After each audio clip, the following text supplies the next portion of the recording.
tout est basé sur le métal. Donc l'un des grands secteurs qu'on connaît, c'est le secteur de la construction, par exemple, qui est très demandeur de métaux. Sur un bateau, sur une voiture, sur un vélo, sur une trottinette, sur un paquebot, le métal, je pense, se voit bien. Donc on sait qu'on en a besoin pour le transport.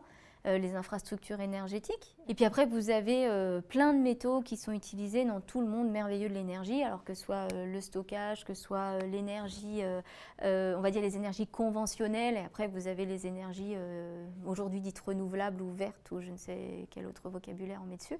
Enfin, pour le nucléaire, on a besoin d'uranium. Oui, enfin pour le nucléaire, on a besoin donc d'uranium, on a besoin de thorium, on a besoin de beryllium, on a besoin d'hafnium, on a besoin de zirconium, on a besoin de barium, on a besoin de et on a besoin de tungstène.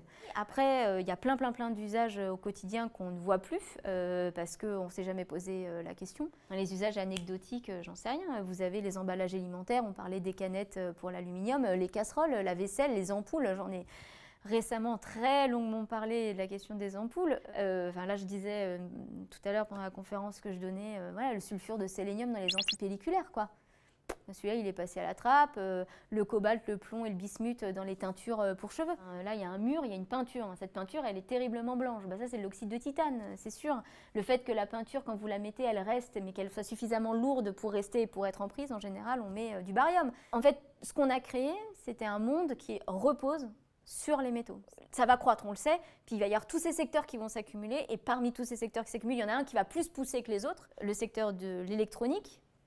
Donc le numérique au sens large, et Dieu sait que le numérique ne se résume pas à un smartphone, sinon ce ne serait pas si grave. Ensuite, il y a le secteur des technologies de l'information et de la communication, les serveurs, les data centers, vous avez les Wi-Fi, les antennes 5G maintenant, enfin bon, vous avez toutes ces choses-là. Et puis après, vous avez l'aéronautique. Vous avez encore plein de métaux particuliers, parce qu'il faut des métaux très résistants, parce que c'est des pressions, des températures, etc. Et aujourd'hui, en fait, on est sur des scénarios qui sont complètement délirants pour les années à venir, parce qu'on a dit on va faire encore plus, alors qu'on faisait déjà beaucoup.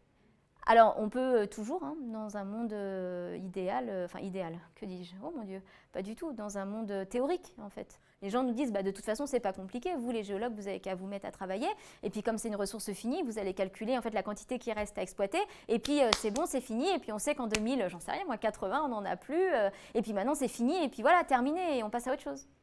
Alors c'est pas si simple parce que, et c'est d'ailleurs ce qui aide beaucoup d'acteurs à l'international, qui leur évite d'avoir à dire qu'on arrive vers la fin justement, parce qu'on met en place des quantités d'eau, d'énergie, de réactifs, on agrandit les sites, on fait de plus en plus grand, de plus en plus profond, justement pour aller chercher des quantités de plus en plus petites. Alors les quantités étaient déjà très petites, les pronostics qui sont faits pour les années à venir, eux, ils ne sont pas tenables. Donc nous à Systext, on connaît plusieurs centaines de sites miniers, on n'a pas de base de données, mais on les connaît. Donc on sait à peu près ce que représente en gros l'industrie du nickel ou l'industrie de l'aluminium.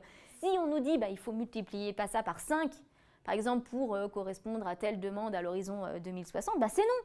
Non, parce que on n'arrive déjà pas à gérer les problèmes maintenant, et vous voulez multiplier ça par 5, mais c'est fou, enfin ça n'a pas de sens. Encore plus dans un contexte où on a des problèmes de partout, c'est-à-dire qu'on a de moins en moins d'eau, on a de moins en moins d'énergie, c'est la raison pour laquelle on met en place les énergies renouvelables, parce qu'on veut sortir des énergies fossiles. En fait, la problématique, elle est qu'on savait déjà depuis longtemps que les impacts allaient augmenter, on savait qu'on allait devoir se passer des énergies fossiles, et on a essayé de faire croire aux gens qu'on allait résoudre le problème avec des métaux, c'est faux. À terme, eh bien oui, la ressource sera épuisée et non accessible.